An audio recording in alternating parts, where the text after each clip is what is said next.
So we'll start. So how long to wait? Okay.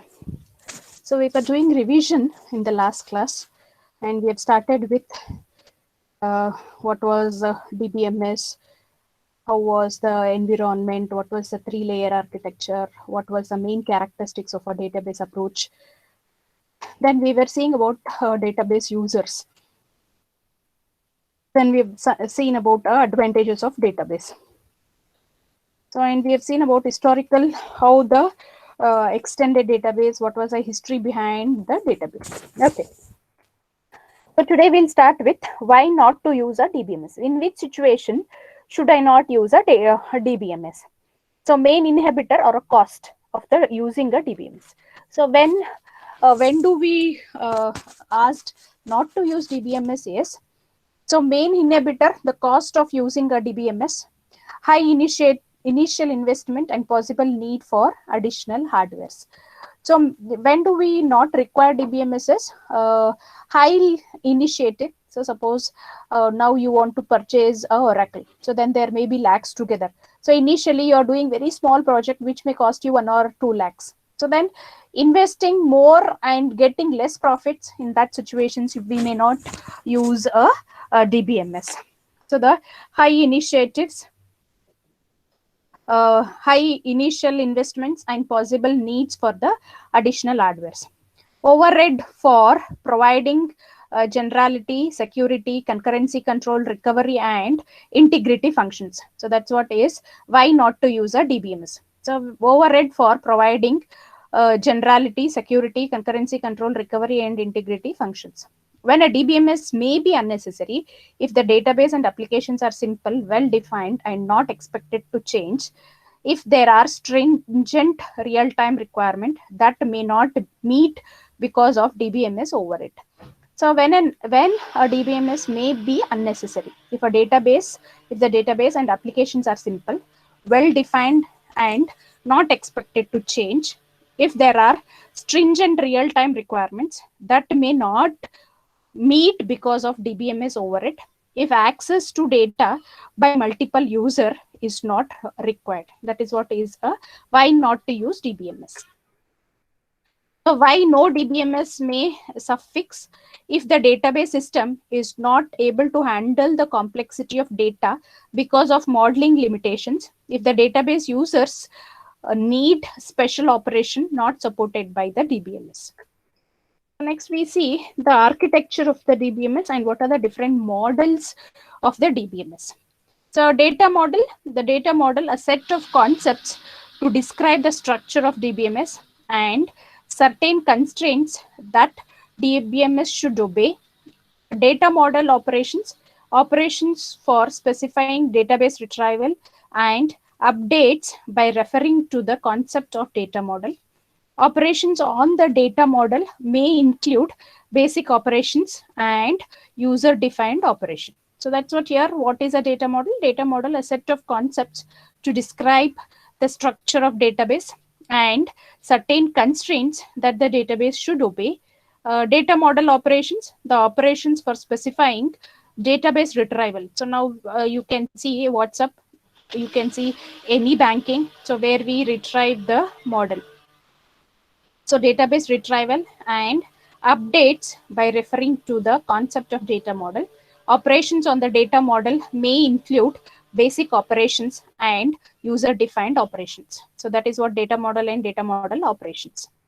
Then category of data model, conceptual, physical, and implementation. Conceptual, high level or schematic. Data model provide concepts that are close to way many user perceives data, also called entity-based or object-based data model. So that's what is called as a conceptual or a high-level semantic, also called entity-based or object-based data model. Physical, low-level or a internal data model provide concepts that describe details of how data is stored in the database.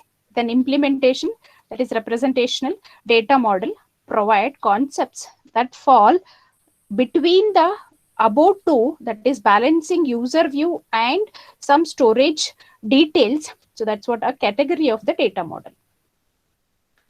So then history of data model, what is a relational model? The relational model was first person, that's what EF Code. He was the first person, and he is also called as the father of DBMS, because he proposed in 1970 only. That was a model which still we are using.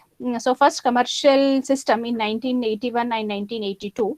Now in the general commercial product, DB2, Oracle, SQL Server, Sybase, Informix, all these are the history of data models. Then network model, the first one to be implemented by Honeywell in 1964 and 65, IDS system, adopted heavily due to the support of Codacil. DBTG's report of 1971, later implemented in a large variety of systems, that is IDMS, Cutlinet, now CA. So these are the different net models which were developed by different companies. Then historical data model, the implemented in joining effort by IBM and North American Rockwell around 1965, resulted in the IMS family of the system. The most popular model, other system based on this model, that is System 2K, SASC Inc. So then history of data model, object-oriented data model, several models have been proposed for implementing in a database system. One set comprises model of persistent object-oriented programming language such as C++, example in Object Store or Versatint, and Smalltalk, example in Gemstone. Additional systems like O2, Orion, at MCC, then ITA, SCA, then IRIS. All these are the historic of data model. The object relational model. So most recent trends with the informatics universal system server exemplified in the latest version of Oracle, that is 10i, DB2, and SQL Server and system. So this is what we were seeing about a data model. In the same way, now let us see what are the advantages of each model and what are the different advantages of different models. Now, first one, the hierarchical model. Hierarchy means what? All the hierarchical model. So there are different models.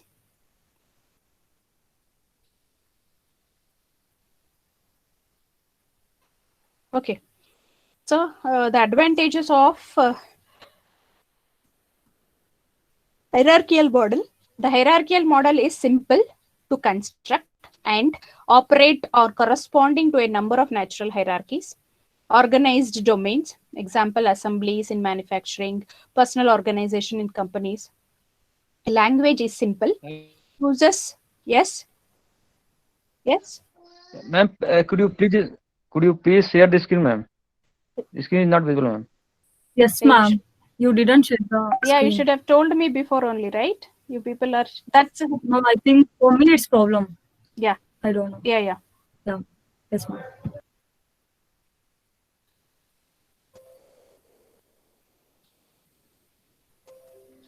Okay. See, because the other end sometimes we may not be knowing how it is working. Okay. So that's what just now we have started with. Why not to use DBMS? So main inhibitor, cost of using DBMS. So the initial investments will be very high, and recovering the database concurrency, if parallel people are using, 1 lakh people or 2 lakh people are using, then recovering that, then integrity functions. So these are when not to use the DBMS. So then we have started with data models. So the data model set of concepts to describe the structure of the database and certain constraints that data model should obey. So that's what you people have started doing programs, 5 programs in the lab, and you'll be knowing how the structure of the database is. And there is some syntax for creating a table. There are some words like create table, table name, how many columns you want, so many columns, and what data type you want to store, what is the size, everything is there. Along with that, constraints also you give, whether it is a primary key, foreign key, unique. So there are so many constraints which we use. That is what your data model. So then data model operations, what we can do on the database, we can retrieve, we can insert, we can update, we can delete. So these are the operations which we can do on the database. Same way here, data model operations.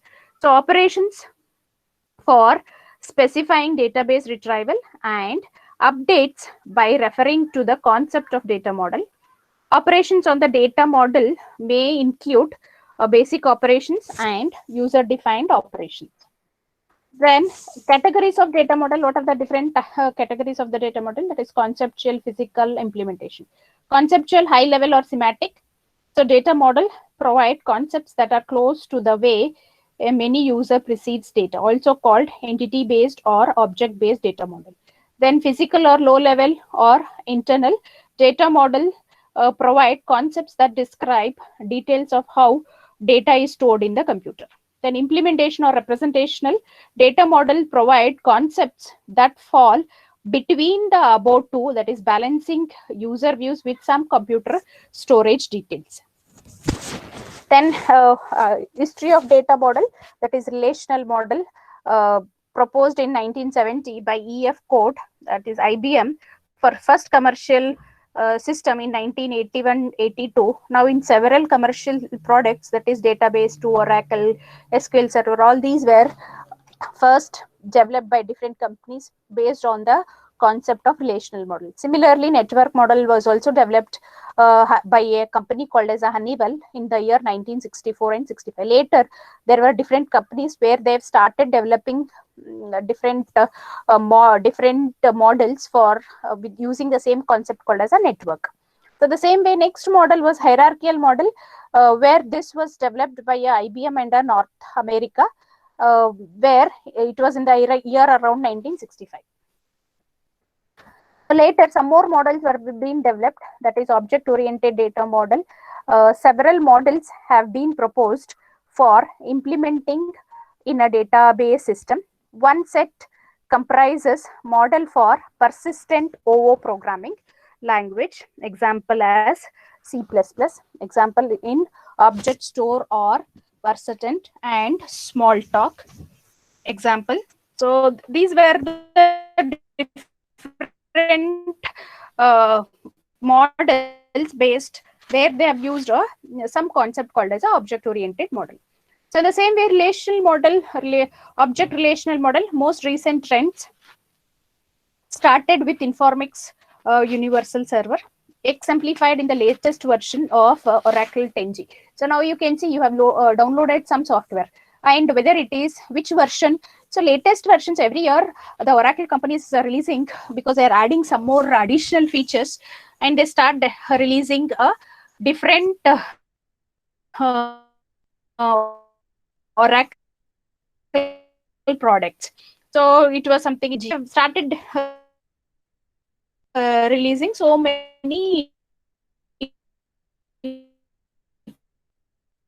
projects. Hierarchical model is simple to construct and operate on corresponding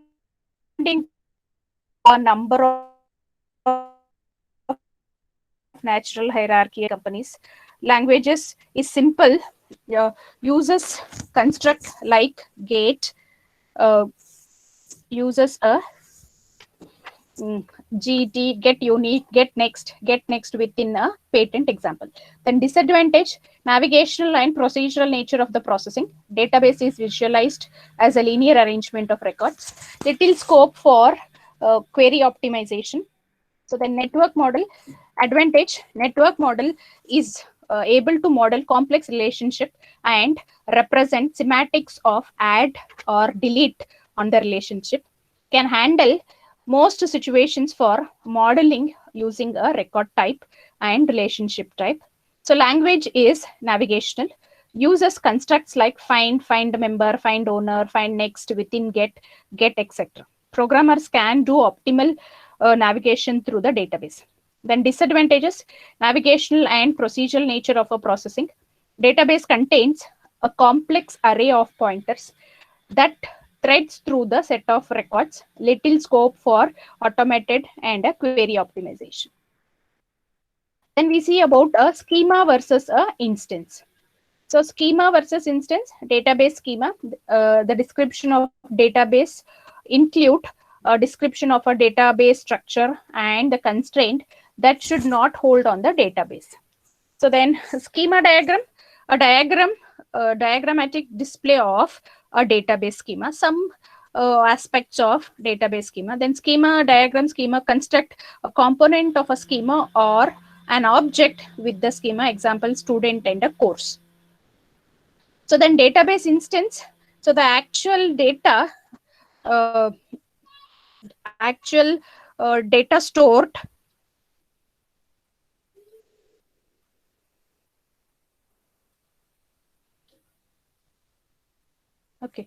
the actual data stored in the database at a particular moment in time, also called database state or occurrence.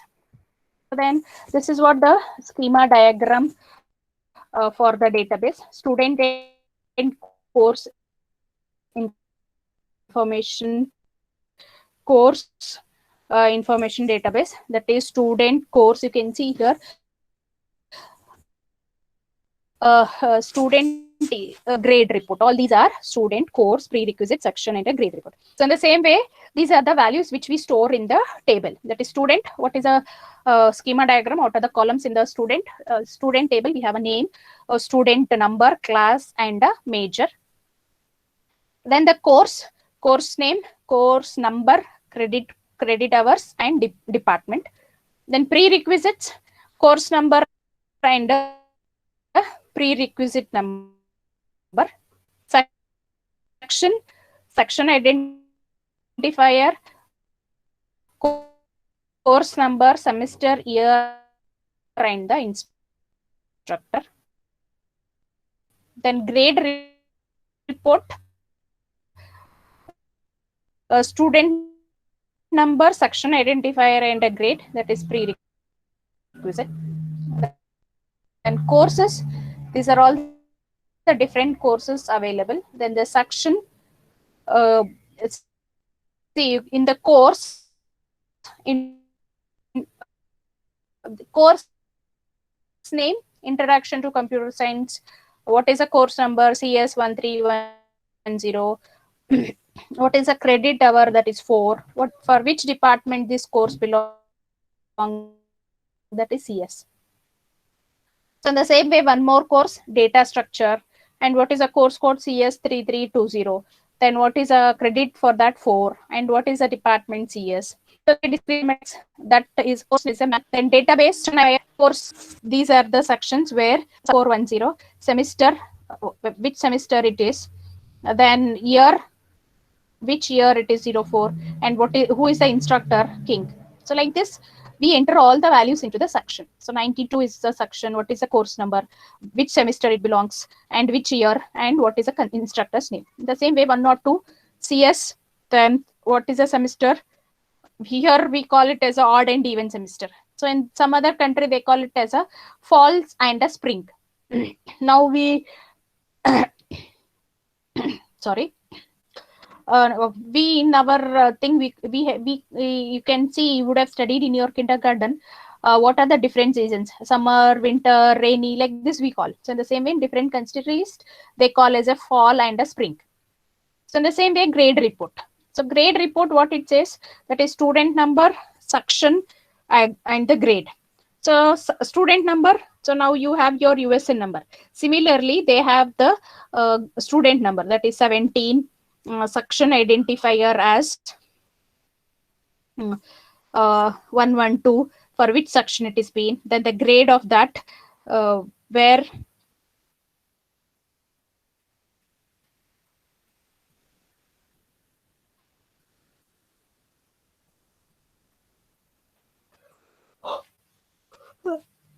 okay.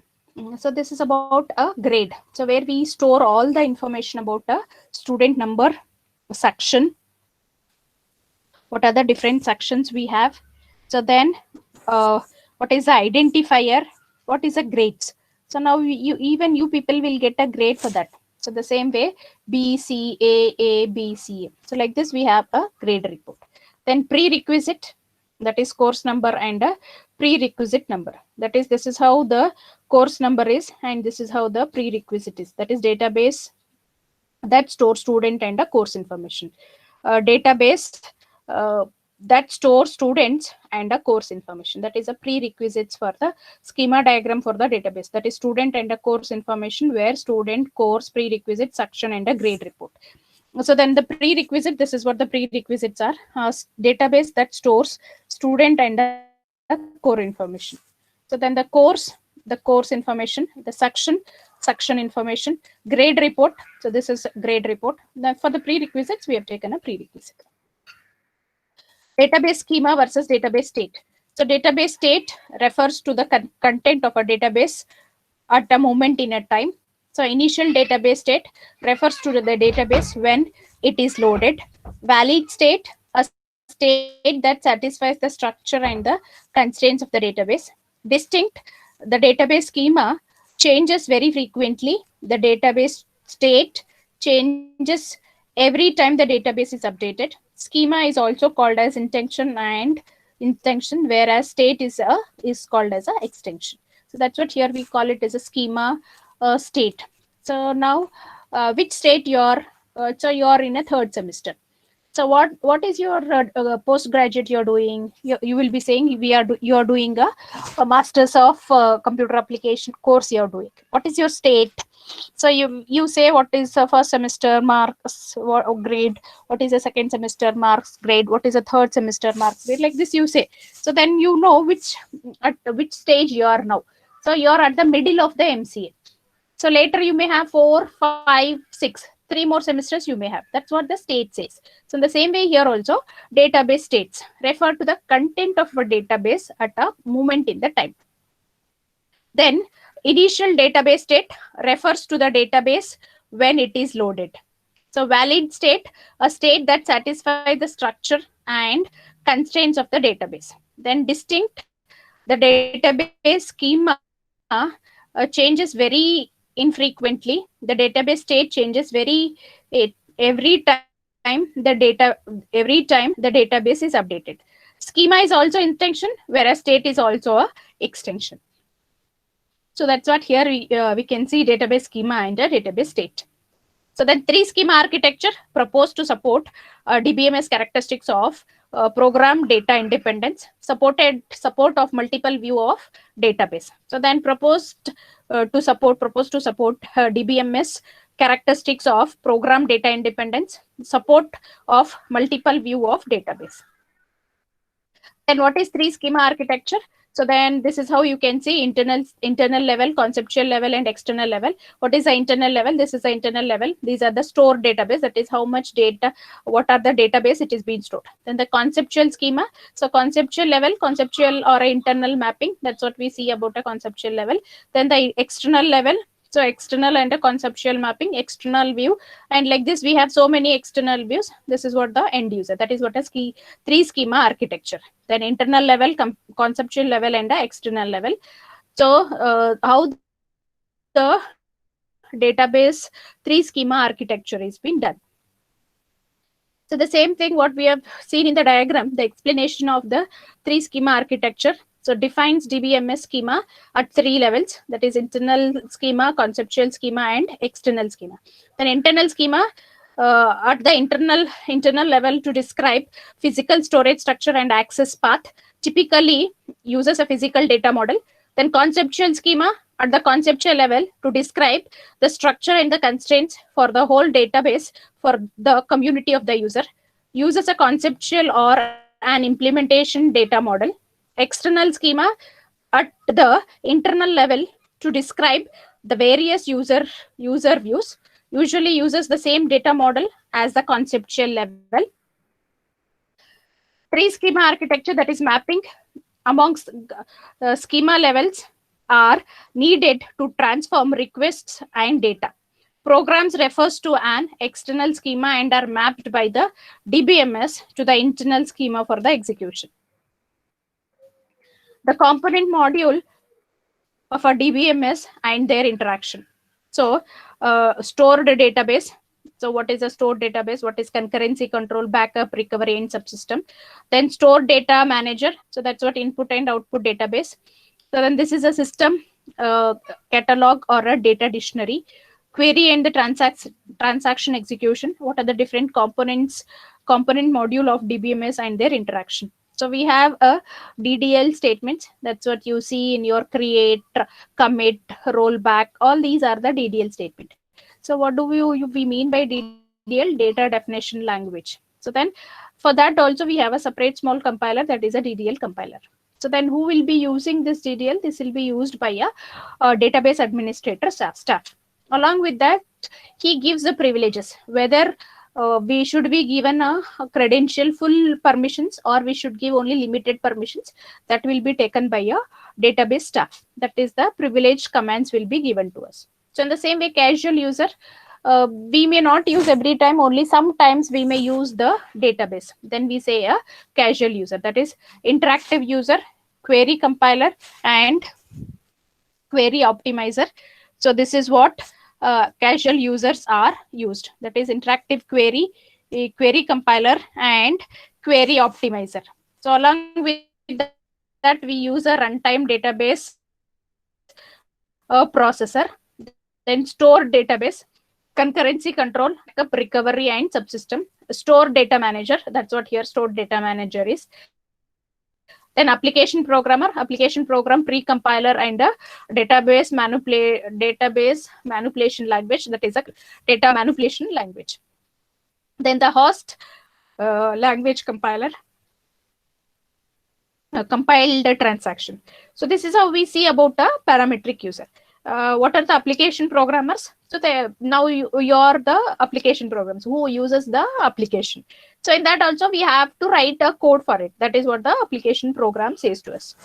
So then we next see about data independence. So we have in that logical data independence and physical data independence. The logical data independence, the capacity to change the conceptual schema without having to change the external schema and their application program. Then physical data independence, the capacity to change the internal schema without having to change the conceptual schema. Data independence, when a schema at a lower level is changed, only the mapping between this schema and a higher level schema need to be changed in the DBMS.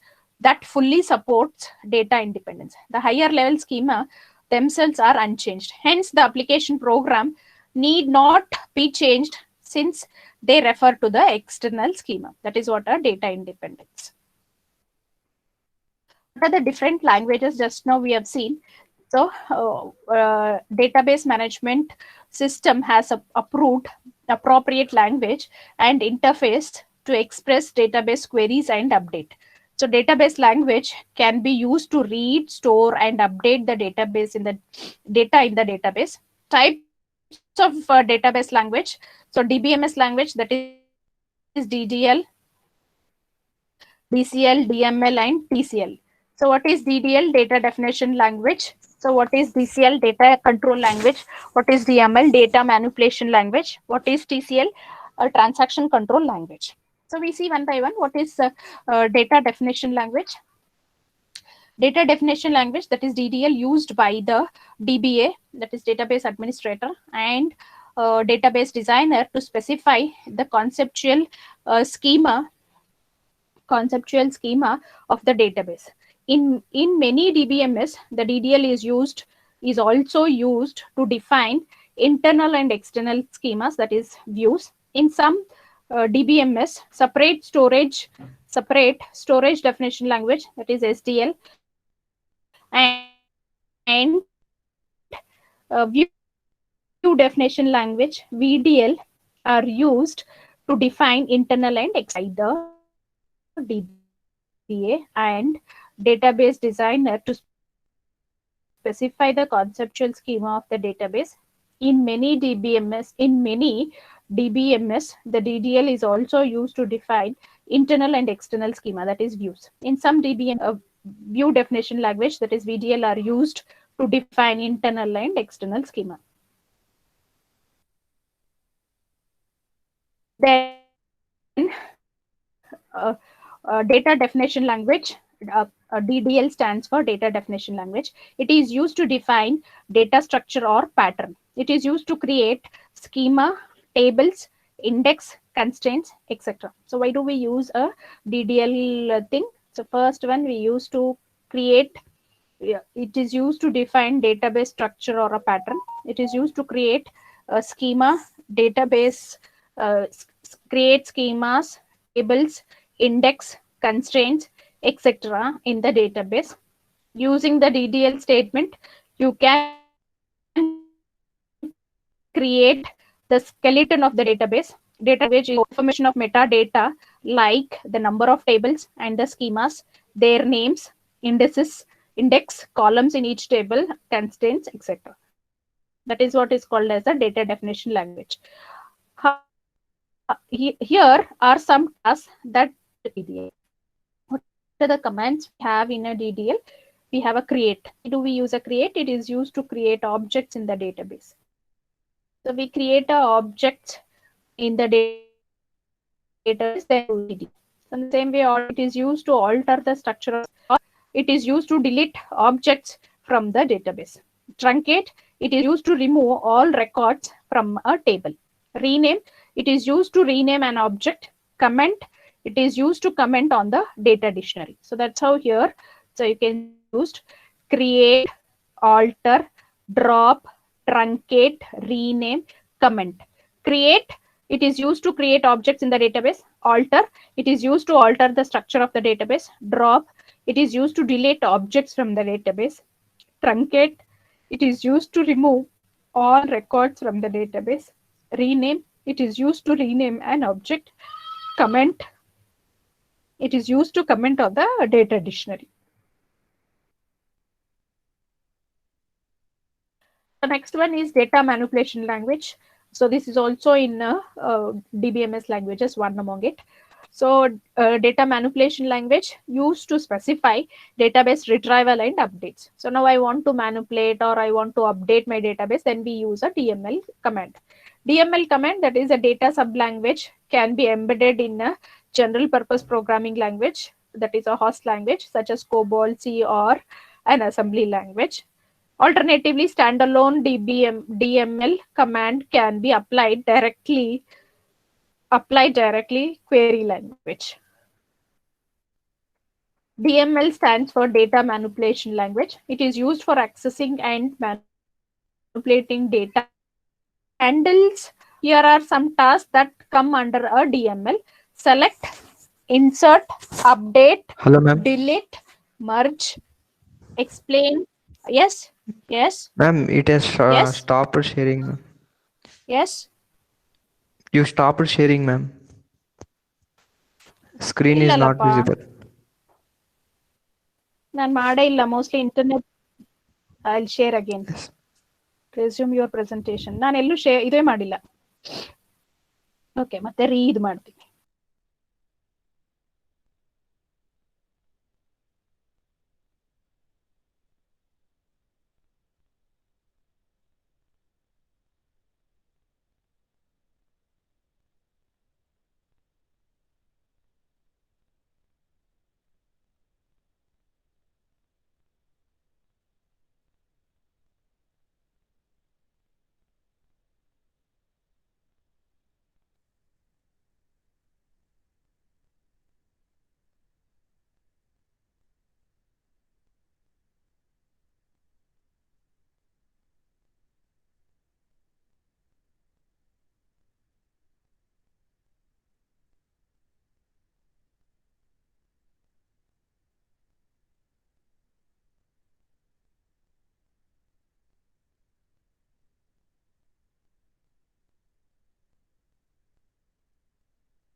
Guys, this is Arjun. Ma'am told like everyone you can leave. Our net is problem it seems. Okay, Arjun, thank you.